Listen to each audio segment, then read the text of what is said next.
এতিম ও সুবিধাবঞ্চিত শিশুদের নিয়ে ইফতার করলেন নারায়ণগঞ্জ জেলা প্রশাসক মোহাম্মদ জাহিদুল ইসলাম মিয়া। এ সময় তিনি তাদের হাতে ঈদ উপহার তুলে দেন।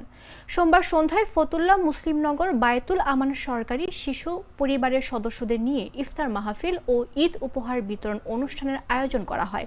এ সময় উপস্থিত ছিলেন স্থানীয় সরকারের উপপরিচালক ডক্টর মোহাম্মদ মনিরুজ্জামান, অতিরিক্ত জেলা ম্যাজিস্ট্রেট মোহাম্মদ আলমগীর হোসেন ও নারায়ণগঞ্জ সদর উপজেলা নির্বাহী কর্মকর্তা জাফর সাদিক চৌধুরী সহ বিভিন্ন পর্যায়ের কর্মকর্তারা।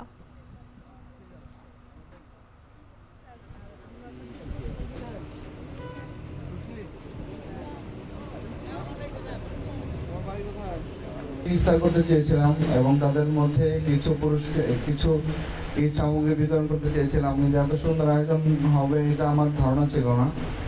এবং এত সাংবাদিক ভাইরাও এসছেন আপনারা। আসলে যারা এই সমাজের যারা পিছিয়ে পড়ে আছে তাদেরকে সামনে নিয়ে আসতে হবে এবং তাদেরকে যদি আমরা দূরে ঠেলে দেই, তাদেরকে যদি আমরা কাছে না নিয়ে আসি, তাহলে তো তারা ঠিক বড় হবে, কিন্তু এই বড় হওয়ার মধ্যে তাদের মধ্যে অনেক কিছু কাজ করবে না।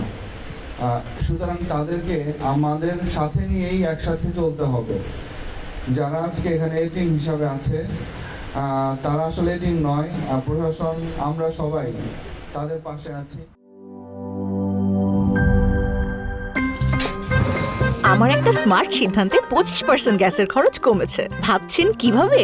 সাধারণ গ্যাস স্টোভ বদলে আমি এনেছি আরএফএল গ্যাস স্টোভ। এর সাইন্টিফিক নজল ও ব্রাস বার্নার ক্যাপ সমানভাবে তাপ ছড়িয়ে রান্না করে দ্রুত, তাই গ্যাসও বাঁচায় 25%, টাকাও বাঁচে 25%। আরএফএল গ্যাস স্টোভ নিরাপদ ও গ্যাস সাশ্রয়ী।